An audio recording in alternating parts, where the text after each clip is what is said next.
Hello and welcome to this Managing Time Boundaries in NHS Talking Therapies webinar, brought to you by SBK Healthcare and proudly sponsored by Limbic. To find out more about further podcasts, webinars and conferences, please do visit the IAPT website at www.iapt-nnf.co.uk.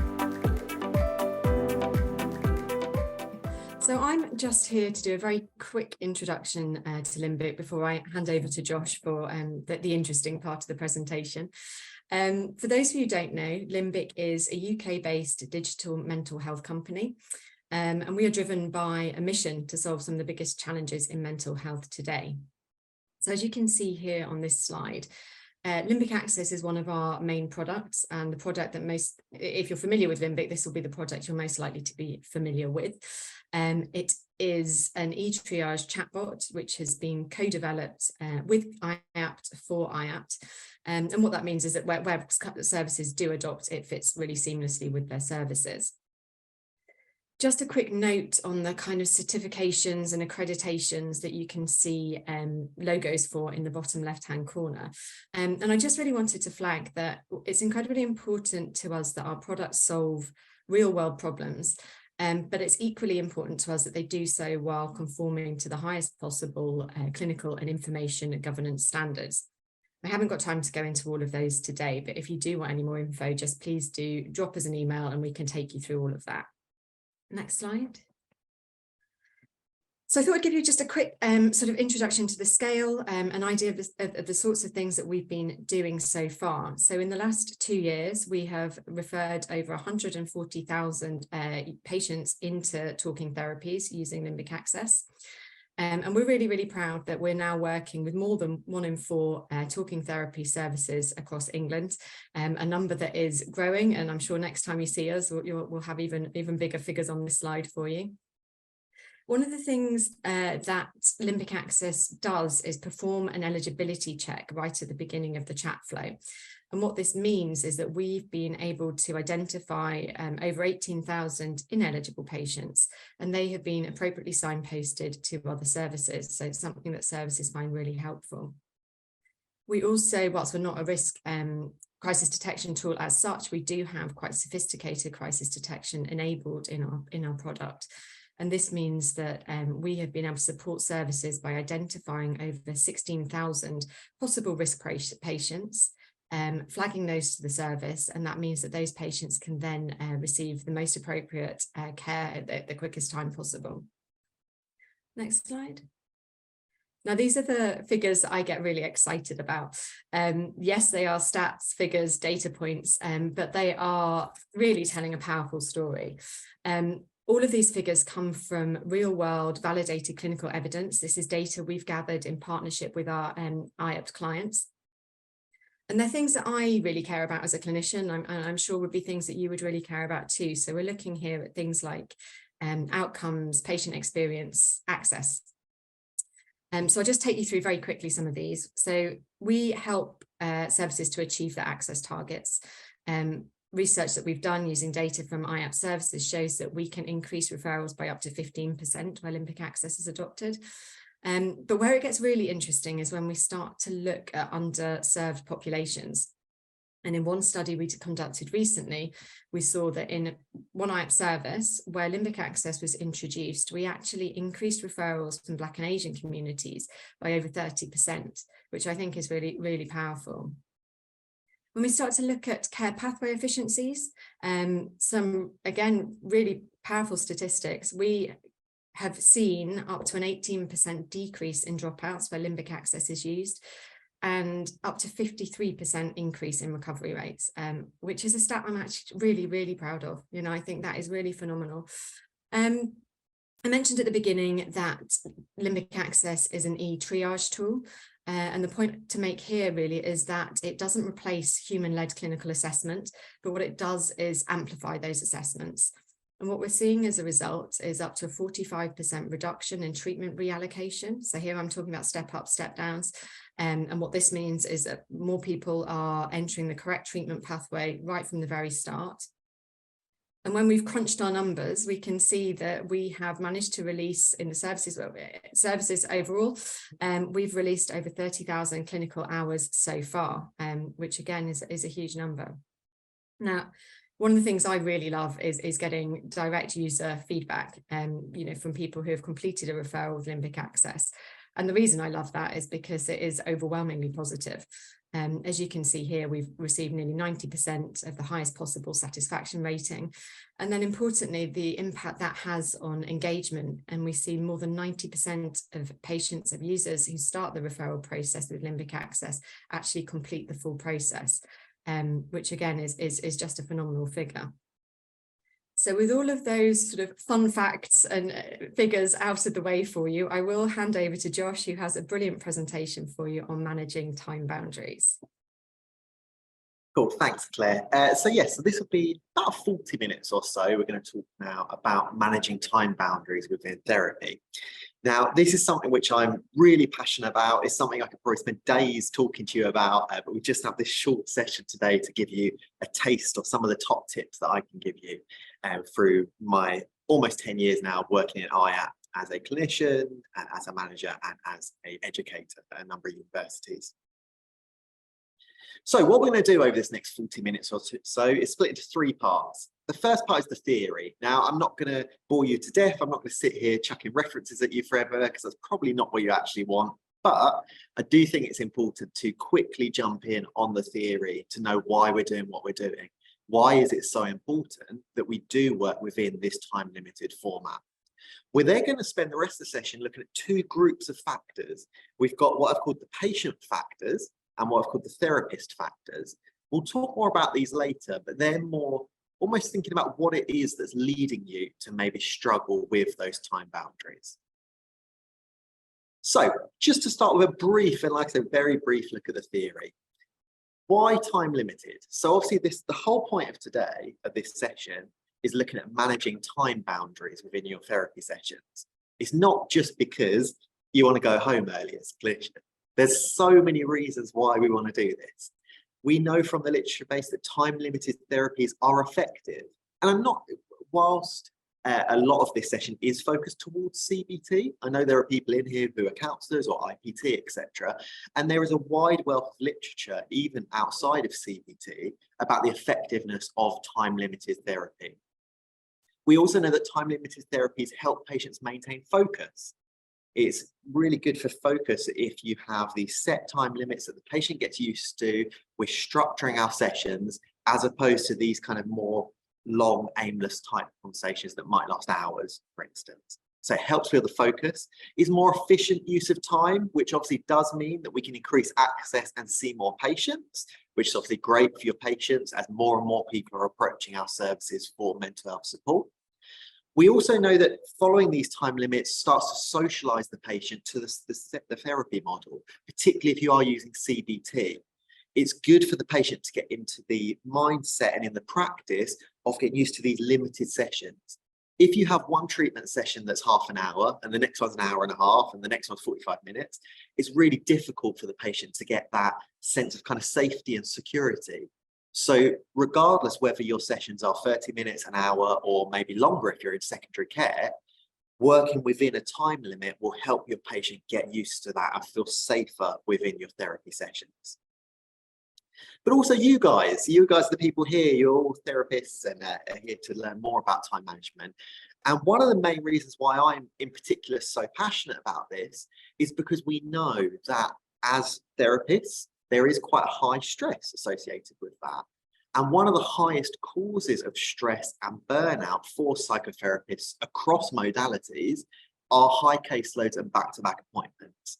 Unfortunately, it's the nature of the beast at this point that the demand for therapy is far exceeding the supply of therapists. And so that means that regardless of where you work, you're busy. I know you're busy. I've worked in like for many years. It's a very busy place. What we can do, though, is that if you can learn to better manage your caseload, better adhere to time boundaries so that you're not overrunning on your appointments, you can reduce your stress levels, reduce your chance of burning out, and therefore you can better help your patients because you're in a better position yourself. So what we know is that sticking or adhering to time boundaries within your sessions is good for your patients, but also good for you.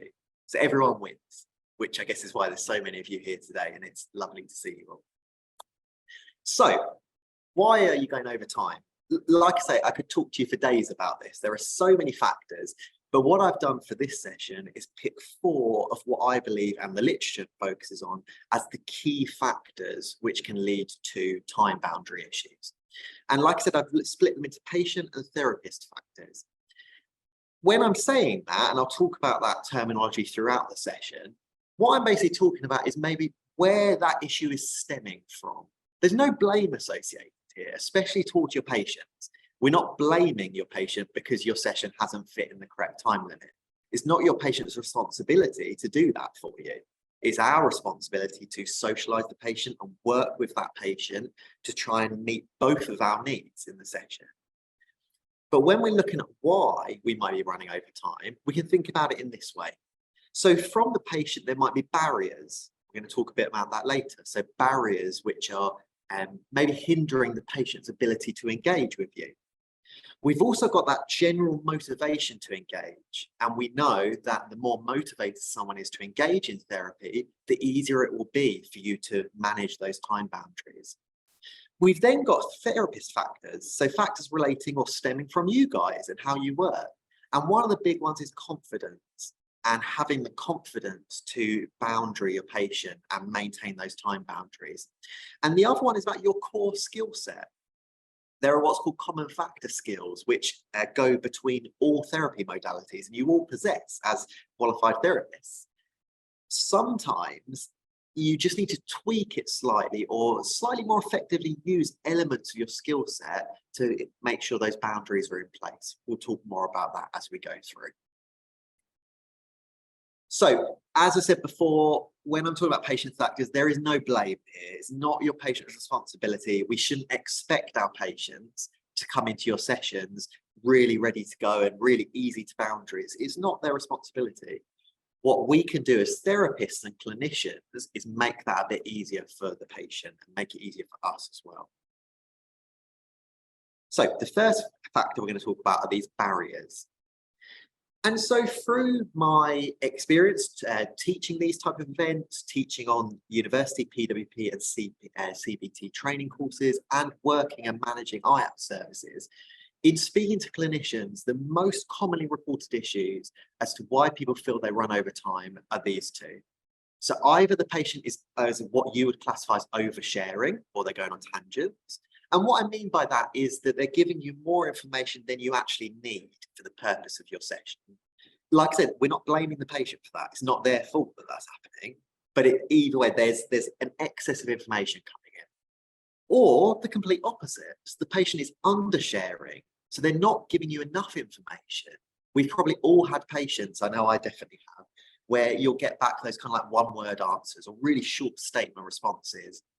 And what then happens is because you're then having to ask the questions in lots of different ways, it actually then means your session ends up taking longer.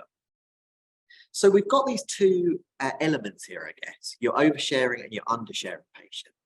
And so one of the things we can think about is what's leading to that happening. And this is really important. It's not about just kind of like putting a plaster on top of it and moving on. We want to look at why this is happening within our sessions. So we're trying to dig to the bottom of it. There are so many different ways you can do that. The one I'm going to briefly talk to you about today is a model by Michi et al. Called COM-B, which some of you have probably heard about in your training. If you haven't, it's a really good model I'd look at, and the slides have a reference list which you can go to. I don't have the time, I could spend a full hour talking about this, but just to give you a very brief overview, this model, COM-B, is basically looking at why we do certain behaviours, why certain things happen. So you'll see on the right-hand side, you have behaviour. Behaviour could be anything. So it could be oversharing or undersharing. It could be doing homework. It could be attending sessions. And according to Michi et al., the 3 factors which play into whether that behaviour takes place are capability, motivation, and opportunity. I'll give you a very quick overview, but basically capability factors are factors which are internal to that person, that patient. So for instance, There could be like psychological capability factors. Does the patient understand what you're asking them? Do they understand the way that your modality of therapy works? Are there any kind of learning difficulties or needs which you maybe need to take into account? These are all capability factors. We also have physical capability factors like mobility issues. Is the patient able to do X homework based on their current mobility or their physical health, for instance? So those capability factors are internal to the patient. We've then got opportunity factors at the bottom, which is easier to think of those as external to the patient, to the world around them. So in their kind of environment, what is making it more likely or less likely that that behaviour will take place? So that could be things like the people they have around them. So we know that if people have supportive, if patients have supportive people around them, they're more likely to get positive outcomes in therapy. If the patient has never seen like a positive role model of therapy, they maybe come from a community that doesn't believe in therapy or doesn't believe in mental health practitioners, that would be a barrier that would come in their opportunity, which would mean they may be less likely to attend their therapy sessions or engage with you. They feed into your motivation, and we're going to talk about motivation a lot more later on. But basically what you need to think about with this model and take away from this slide is that we have these capability and opportunity factors, so these factors internal to us and external to us, which can either help us to do certain things or get in the way of us doing those things.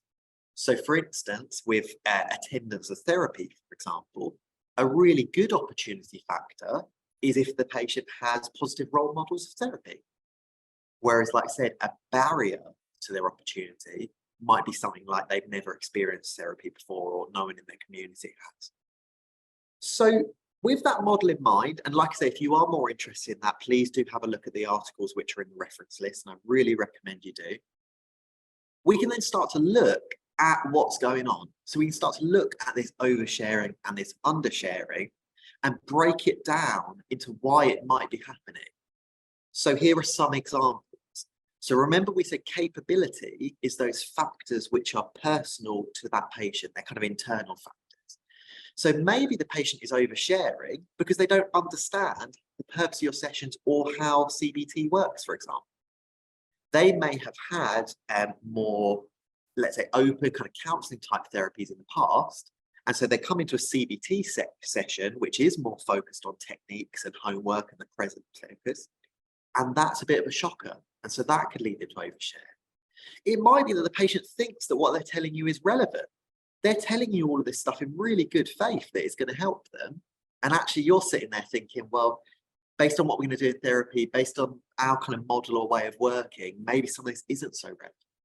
Again, that's a capability factor which might lead to oversharing. It might be that they also struggle to concisely put their symptoms into words. So again, there's the best intent, best interest in giving you an overview of their symptoms, but they're just struggling to put them concisely into words. Opportunity. So again, these were those external factors. Maybe they don't have much social contact outside your sessions. It may be that you're the only person they talk to that week.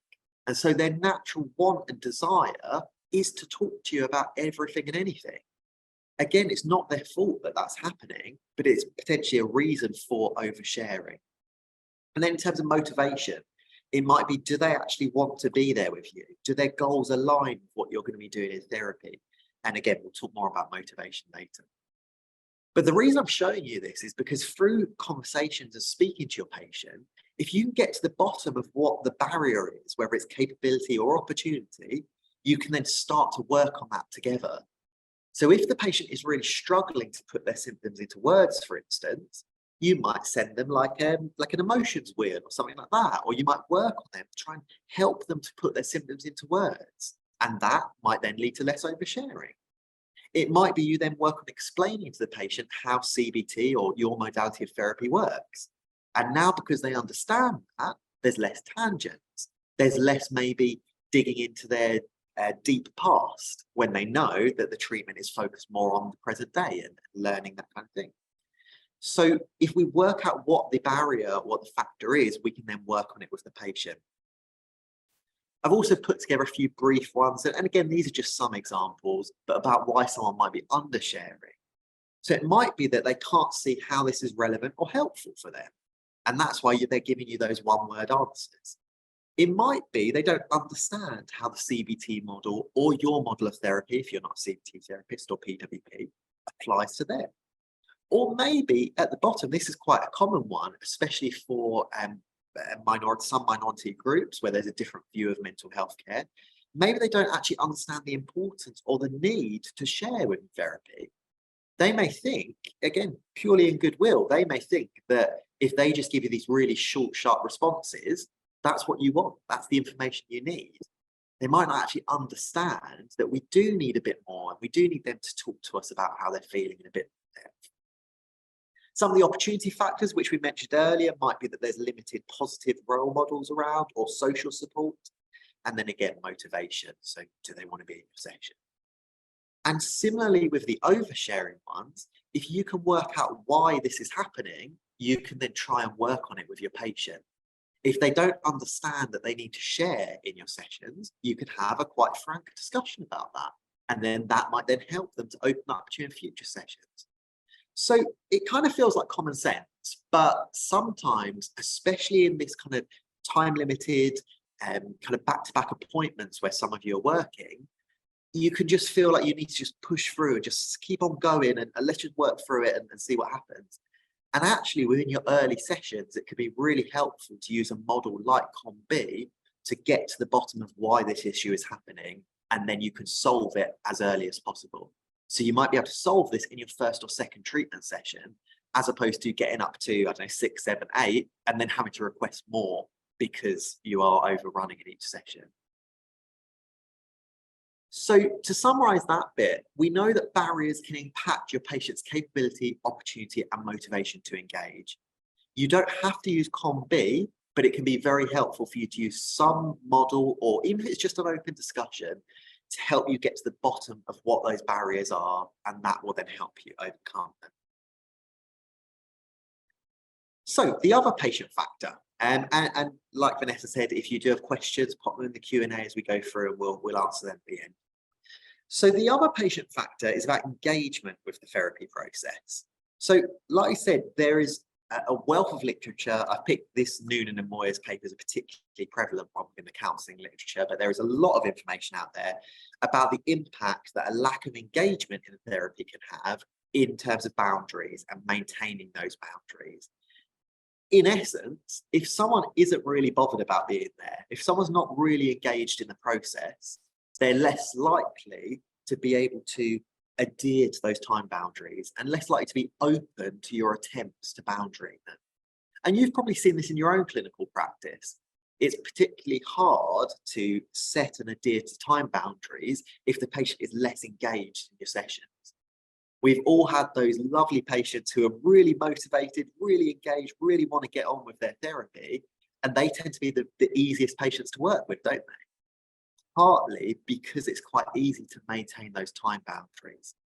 And so one of the things you can do to really help with this is to explore and think about how you can improve these time boundaries and this motivation to engage within your sessions. A really good way of doing that, which some of you have probably heard about, a lot of you probably have, especially if you have counselling training, is something called motivational interviewing. Now, motivational interviewing is a counselling centered technique or counselling taking technique. So it's not specifically CBT if you're sitting there as a PWP or CBT therapist, but it's a really helpful skill.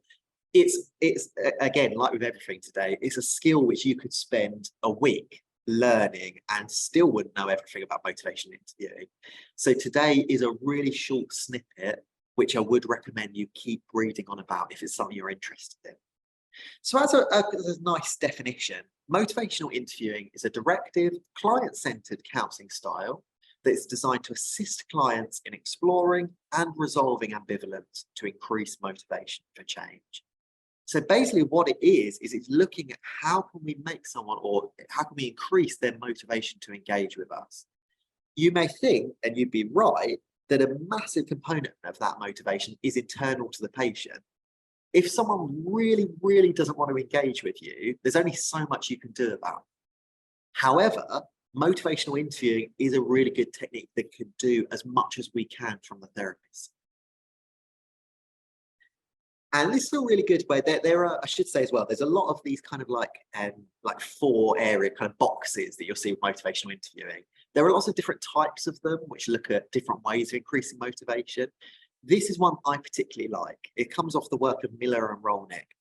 And basically what they talk about is that there are 4 groups of patients, and we can put our patients into these groups based on how important they think therapy is to them and how confident they are that they can change or improve through therapy. Both really important characteristics. So if we start with the top right, the top right is almost like our ideal patient. It's the patient who is like almost easy mode for you. They believe that change is important to them, so they're going to prioritize your sessions, they're going to do homework, they want to be there with you, and they also believe that change is possible. This is where we want all our patients to get to, and we can do stuff to help them get to that point. To the left of that, we've got high importance, low confidence. So these are your patients who you'll see quite typically, where they do really want to change. Therapy is important to them, but they maybe have quite a low confidence. They're not sure that they will change or that change is possible. You'll see this quite often with patients, particularly with depression or anxiety disorders that have been going on for a long time. You've probably all heard in your clinical practice, I've been depressed for 20 years, so I'll give it a go, but I mean, I'm not sure it's going to change. That's that low confidence. So they want to change, but they're not so sure that things are going to work. Down below that, or below that to the right, we've got low importance, high confidence. So these are your patients where they do think things can change, but it's low importance to them now. So for example, you might have someone who, there's a lot of life stuff going on, let's say. Maybe they've started a new job, maybe they've had a new child or something like that. And therapy just isn't that important to them right now. It's not the top of their priority list. They think that it would work and they think that it would change stuff for them, but maybe it's not a priority for them right now. And then lastly, in your bottom left, you've got the low importance, low confidence. These are the patients that we do really want to work with because they're the patients who are most likely to disengage from us because therapy is not important to them, or at least not at the height of their priorities. But also there's that low confidence that comes with if they think that they've even tried, it wouldn't help them or it'd be really difficult to help them. And so like I said, what we want or what we want to try and do is get all of our patients into that lovely top right box where it's important to them and they have high confidence. And there are some things we can do to help with motivation. So if someone's down in this low importance, low confidence box, the first thing that you can try to do as their therapist is gather information on why it's not important to them. It might be it's not important to them because they don't believe about that they're going to change or there's confidence there. You can educate them on mental health, educate them on the therapy that you offer, and things like the need to be engaged, the need to do homework, things like that would come into this box. You can also signpost if appropriate. If, for example, someone says, well, I would like to do therapy, but just now's not a really good time for me. It might be that actually now it might be better off to signpost them to some kind of self-help, and maybe they come back in the future when they can prioritize your work. Around the confidence side, you can get them to reflect on that, challenge it, play devil's advocate. If they say, well, I've been depressed for 20 years, so I don't think things are going to change, challenge that. We know that regardless of how long someone's been experiencing a mental health issue, there's evidence that different types of therapies can help them. So challenge it, normalize these fears. For your patients in your low importance, high confidence group, again, gather information on why it's not important to them, do the education stuff, signpost if they don't want to prioritize it or work with you. If their confidence is high, you can kind of gather information on that dissonance. So if they really do think that things could change, why is it that now's not a good time for them? Why is it that they don't want to or it's not important to them? For your high importance, low confidence, positively reinforce that they come forward for support. So they've said that it is important for them and they want to prioritize that. We want to positively reinforce that, really important. And then, as we did with the low importance, low confidence, we want to try and play devil's advocate and challenge these feelings of low confidence. Normalize the fact that when someone comes into therapy, it's normal for them to feel that way. And actually, we can build that up through our sessions. And then lastly, when your patients are, or if they come to your sessions in that high importance, high confidence group, so like we said, they want therapy and they think it's going to work for them, load of positive reinforcement. It's great they come to you. It's great they're so engaged, and you can start to be collaborative. So starting to give someone more of the control of the sessions over them. They think it's going to work for them. They want it to work. Let's give them choice over what treatments they have. Let's give them choice over homework. So why I'm showing you this is just a brief overview of the motivational interviewing. Is that, again, you can start to think, if you're noticing time boundary issues with your patients, or you're noticing any engagement or motivation issue, try and think about where the patient is in that box. And then based on where they fall, try these tips out. See if you can push that patient more towards the high importance, high confidence group. So, in summary, those are your patient factors that we're focusing on today. If they're not fully engaged with the therapy process, it might be harder to maintain those time boundaries. And so you can then use motivational interviewing to assess and enhance that motivation to engage. So now we looked at the patient factors, let's have a look at the therapist factors. So these are, like I said, elements that come from you and your practice, which are maybe leading to some of these boundary and time boundary issues. One of the main ones I want to talk about first is this confidence and fear of appearing rude. We know from literature, especially therapists from Western cultures and the British culture in particular, there's a big onus in the upbringing and development as a child in Britain. And that could be whether you were born here or have moved here at some point in your life.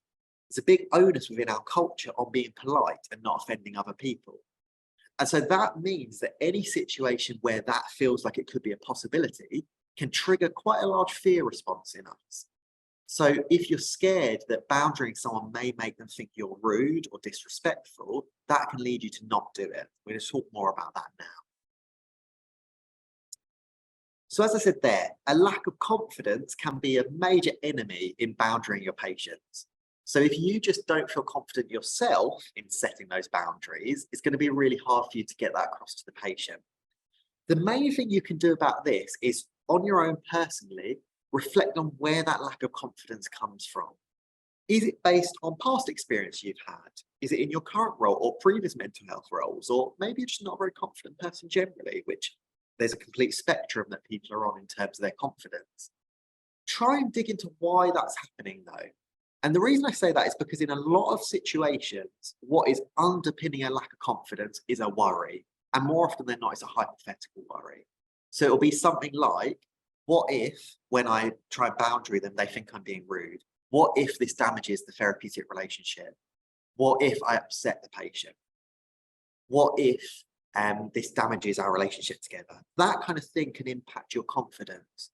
And so one of the things you can do to start off with is identify that underpinning worry and try and think about whether it is an over-exaggeration of the threat, which hypothetical worries tend to be. In the vast majority of cases, if done sensitively, your patient isn't going to think you're being rude, disrespectful, annoying to them, anything like that. But if you're worried about that happening, it's worth thinking about, are you overemphasizing the threat? Is it actually a real chance that the patient is going to, like the relationship's going to be completely damaged if you boundary them? One of the ways you can do this, and my PWPs in the room as CBT therapists will be very familiar with this kind of thing, but you can use something like a worry diary. And I mean yourself, so not your patient here, so self-practice, self-reflection. Use a worry diary yourself. If you're struggling with your confidence to do anything in life, not just boundarying, try and write down why that's happening, you think. What is the worry that's underpinning? Is it a hypothetical worry? What's the likelihood of that worry happening? As we tell our patients, we know that just simply writing your worry down can help you look at it in a more objective framework, or more objective viewpoint. Try to write your worries down can help you to look at them and say, actually, yeah, what is the chance that if I just kind of reflect or boundary this patient and stop them within the time limits, that they are going to get really upset. What am I basing that on? Use those techniques that you use with your patients, worry time, cognitive restructuring, techniques you use within counselling or IPT or whatever other modality you're skilled in. Use those techniques on yourself to try and help with your confidence. And we know just generally through the literature base that therapists who do self-practice, self-reflection, who do what they do to patients on themselves, tend to be better therapists anyway. This is just one element of that. Try and get to the bottom of those confidence issues.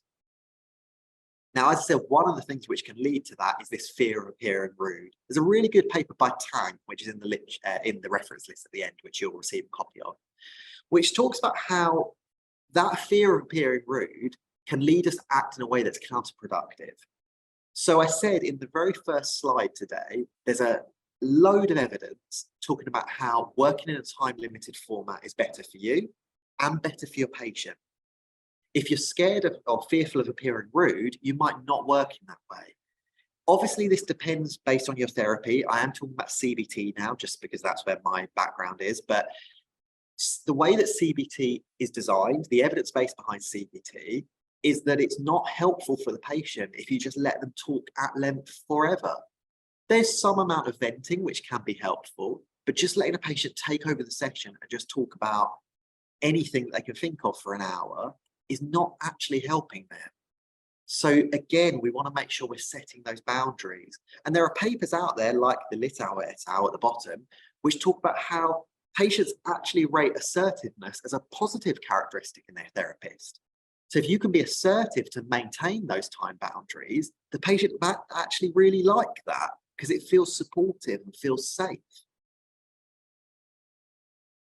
What they talk about a lot in this paper is that this fear of appearing rude is in us. It's us ourselves, it's us personally. It's us trying to do the whole mind reader thing. If I do X, my patient is going to think Y.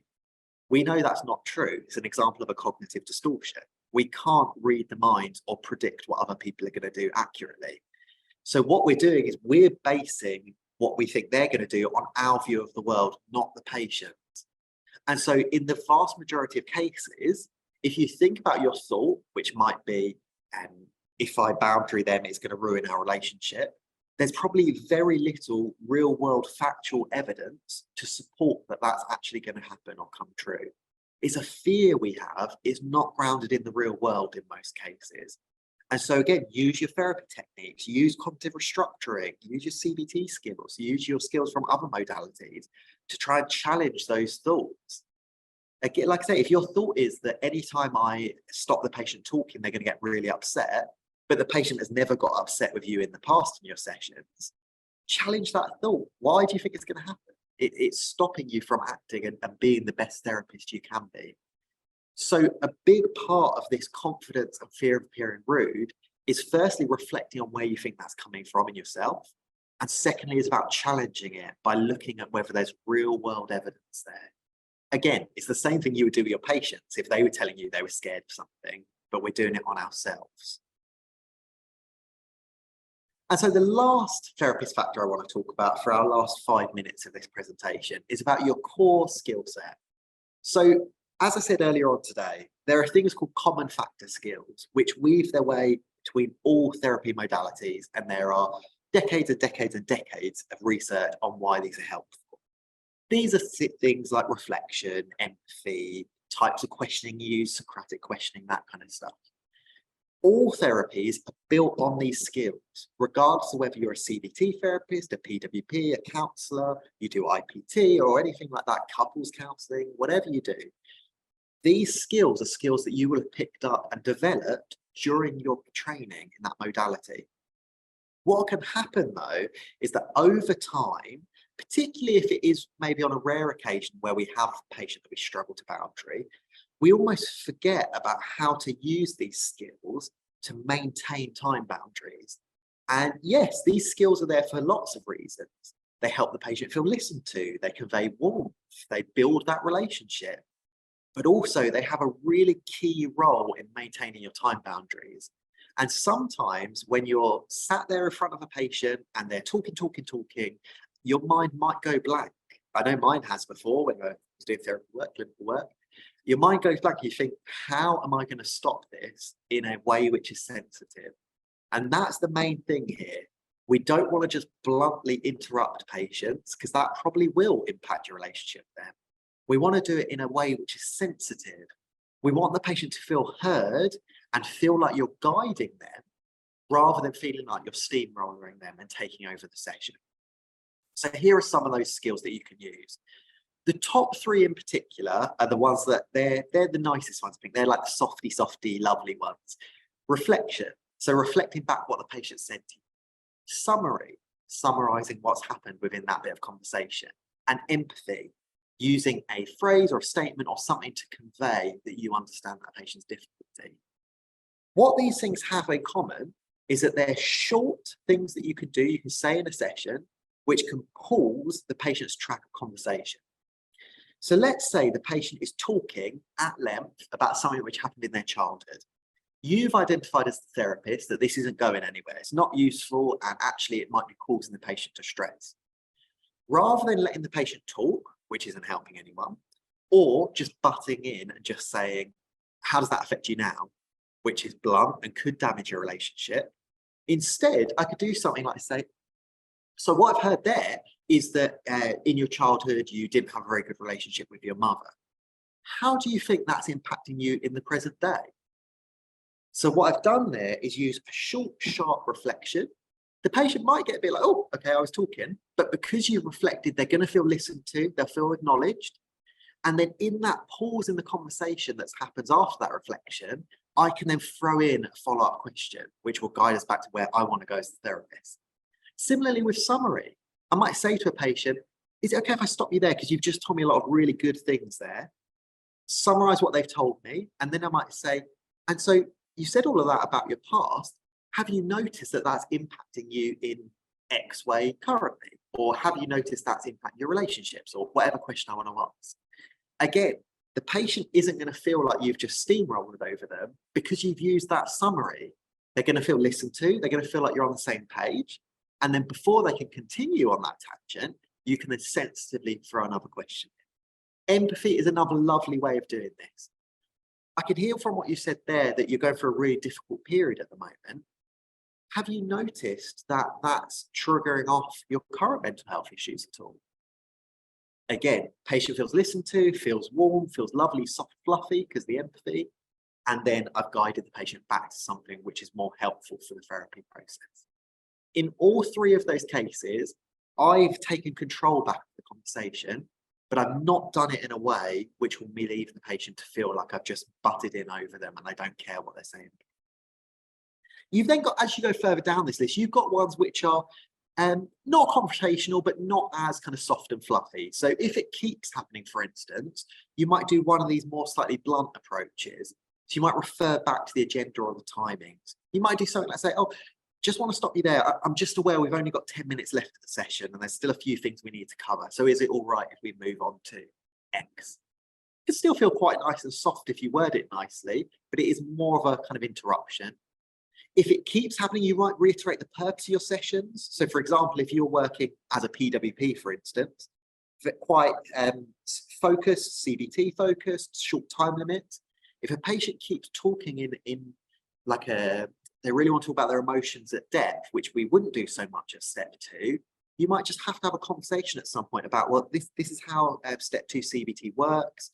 This is what we're focusing on. We're focusing on the present. It doesn't mean it's not important, this stuff that's happened in your past, but the way that this works is by learning new techniques in the present. So that's what we're going to need to focus on. Like I said before, you can follow quick questions, so follow your reflection summaries or empathies. And the last one I just want to touch on is effective funneling or effective questioning in general. And what I mean by that is that your patient's responses will take the lead from your questions.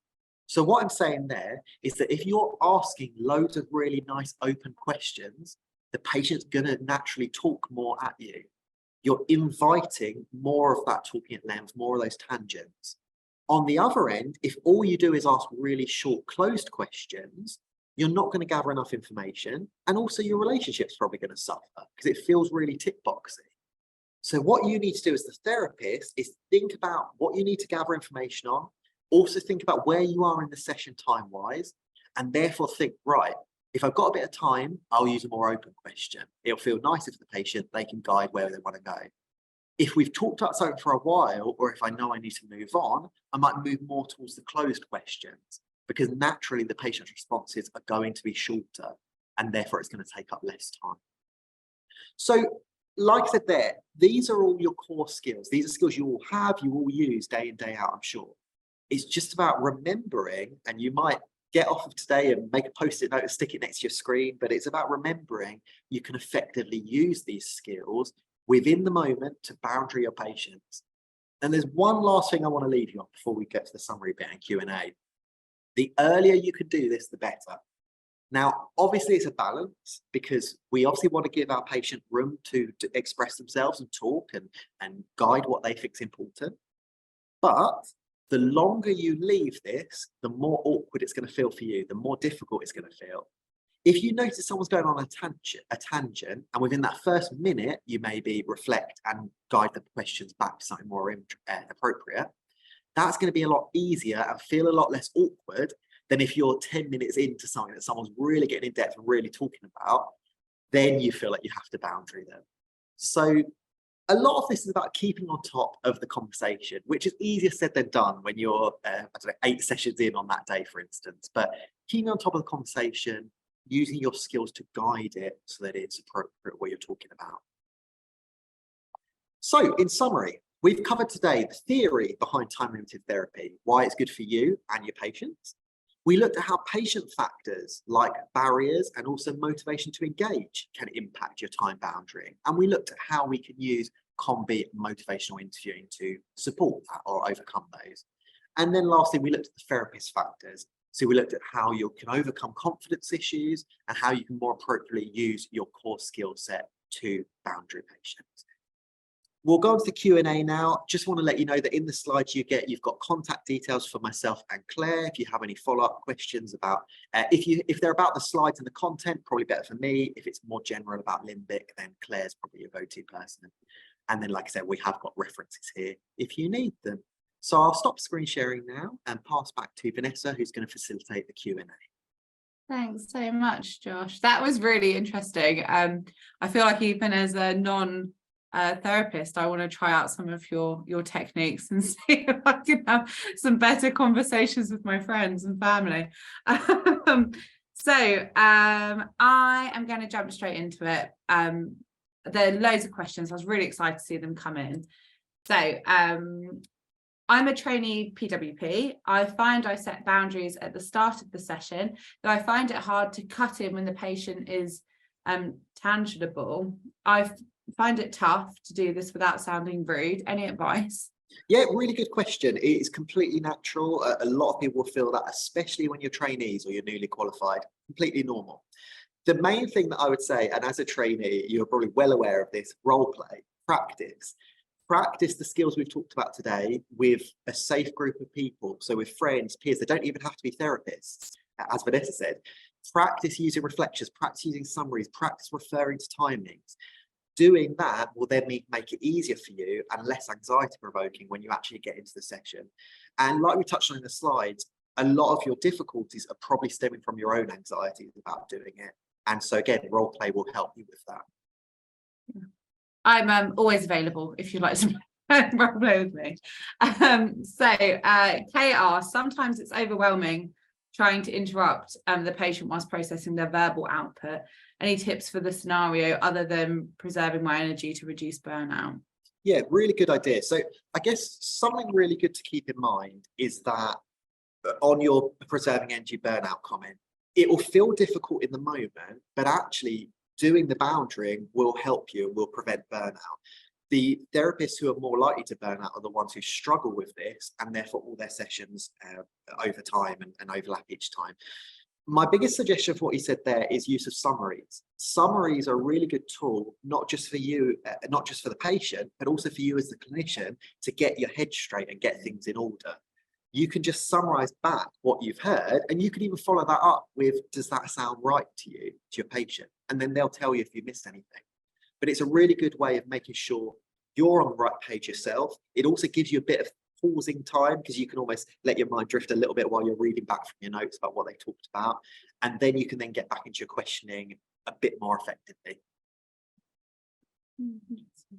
So we've got a question about, what do you think, this is interesting, what do you think about the change from IAPT to NHS Talking Therapies will impact on patients' expectations of treatment?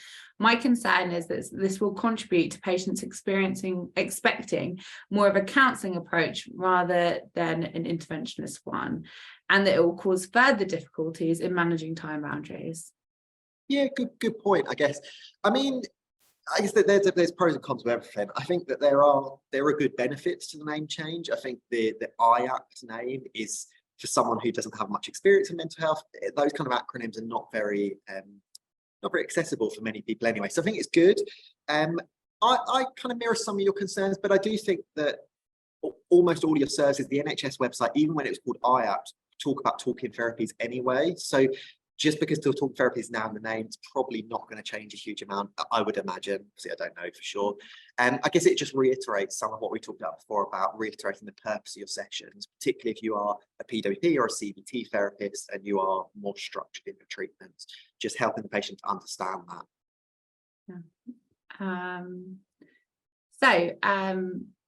Kind of on that same theme, any insights into the pros and cons of sending a formal contract of therapy expectations prior to the start of treatment for them to read? I've seen PWPs offer expectations verbally only and physically with a contract via post email, then recapped verbally in the first session. Good point. I mean, I guess both of them are doing the same thing, aren't they? They're trying to build on the patient's expectations. A lot of that will probably be based on what your service wants you to do. All I would say is that imagine you're the patient. Imagine you've never accessed a mental health service before. Now think about what it is you're sending them in the contract, because how accessible to it, how nice is it? If it's like a nice, like a webinar or a nice pack which talks about like the benefits of therapy and what it's going to be like, and that could be really nice for a patient to get.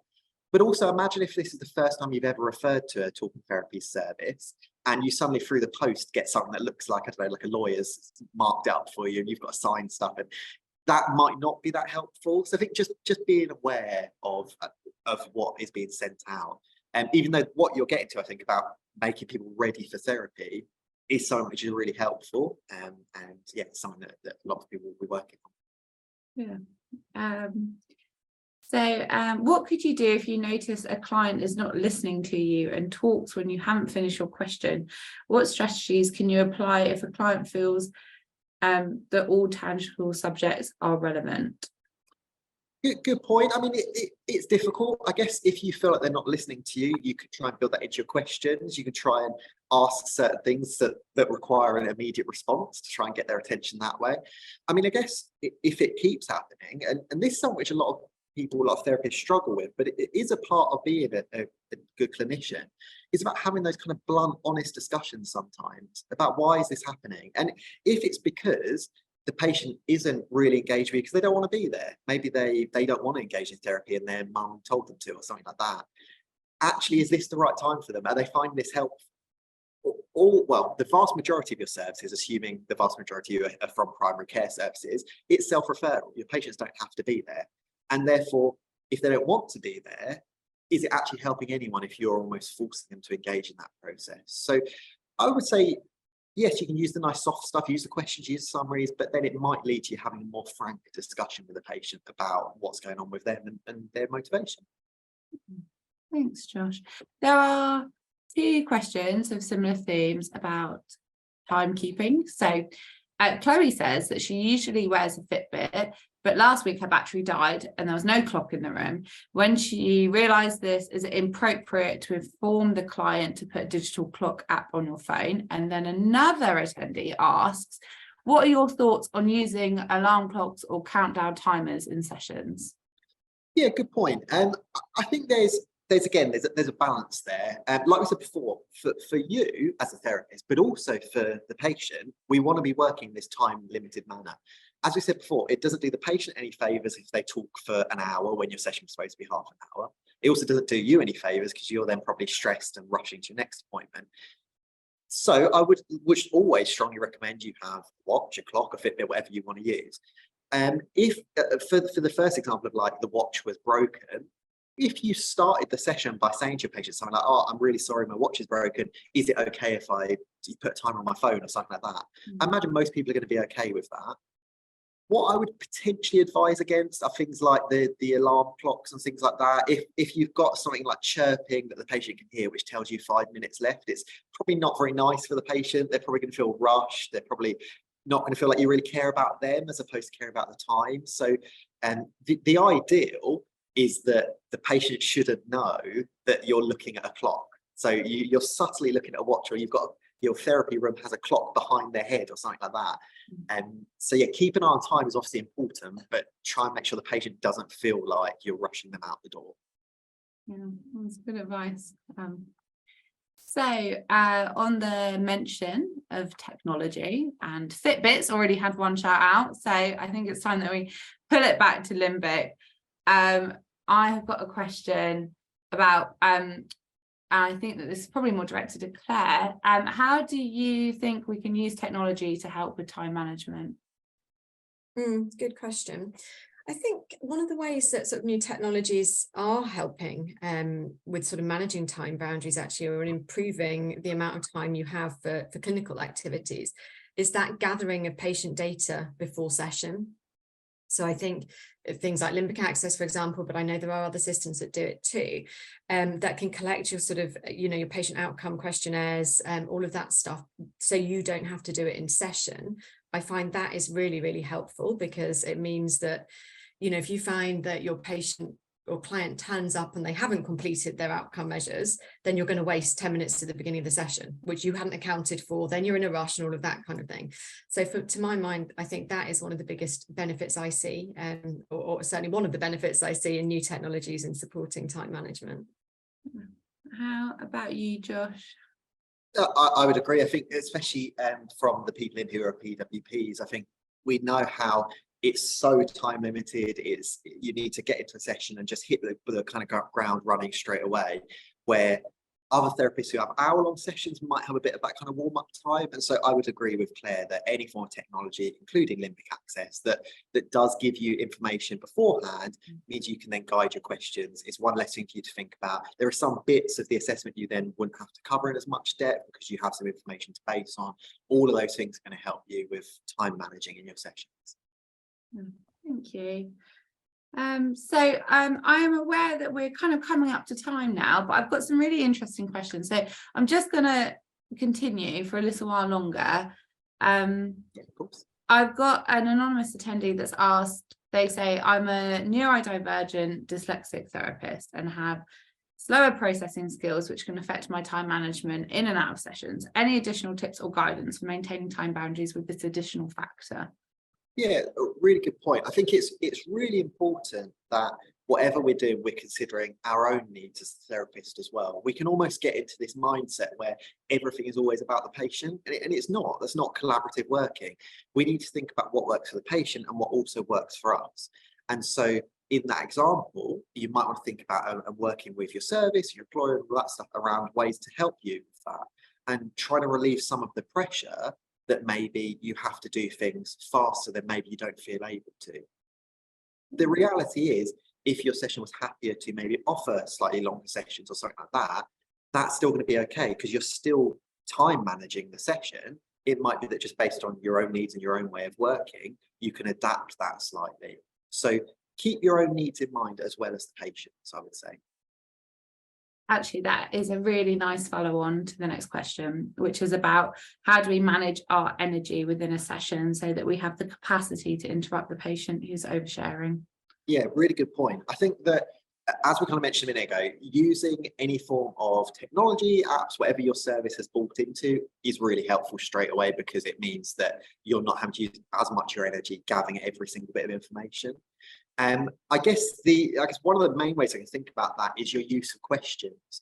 So we talked in the presentation about how open and closed questions can be used to boundary sessions, but they can also be used quite nicely to help you. So for example, if you ask a closed question, you're going to get quite a short answer, which means you need to then ask another question quite quickly afterwards. If you feel like you need a minute to kind of gather your thoughts, you might ask a more open question. The patient then talks a bit, and that gives you a bit of time to kind of process and get back into it. And it's also about thinking, when is the timed boundary? Because if any time the patient looks like they're slightly going off track, you jump in straight away, that is going to use up a lot of your energy. Whereas it's about over time working out with this individual patient what is helpful and what's not so helpful, so you can go through the session. And I guess remembering as well that this boundary stuff we talked about, in the session, it's maybe something you need to keep on top of, which might feel like it's taking energy, but in the long run, it's going to save you that energy, because it means you get a lovely half an hour break to do your admin and then go to the toilet and chill before your next appointment, as opposed to you overrun, you've now got 5 minutes before you're next seeing someone else, and you get into that kind of cycle, which is obviously not great for anyone. I'm gonna ask you one last question and then call it time. I find there's some irony with me not managing the time of this personal webinar.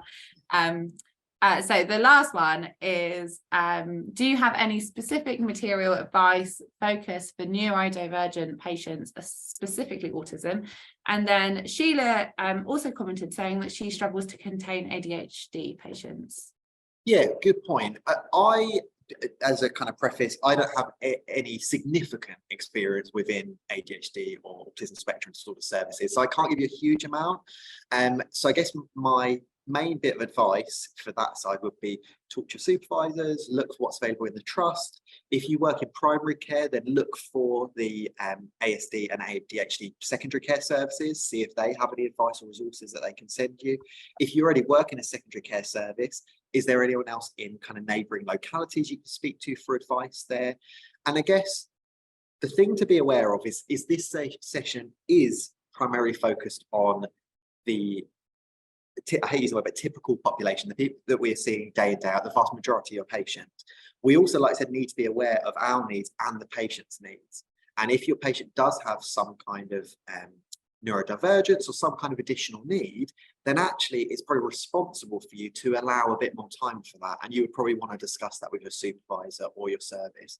It might not be ethical that if someone has like a longer processing speed, or it takes them longer to understand emotions or something like that, it might not be ethical to expect your sessions to be the same short time length as maybe someone who doesn't have one of those difficulties.